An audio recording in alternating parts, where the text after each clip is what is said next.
ले तो शौहर परेशान और अगर शौहर ले तो बीवी परेशान।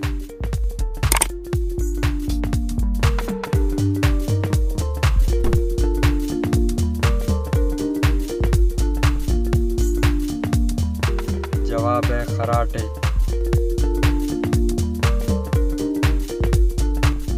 नंबर 2, वो कौन सा रंग है जिसको हम खाते भी हैं?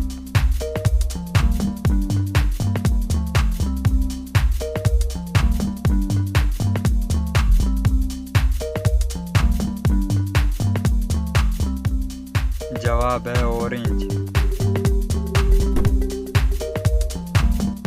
नंबर 3, वो कौन सी चीज़ है जिसको आग पर रखो तो सीटी मारती है?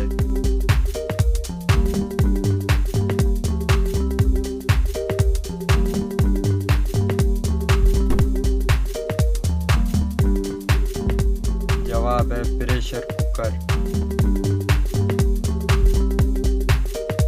नंबर 4, किस वक्त बिस्मिल्लाह पढ़ना हराम है?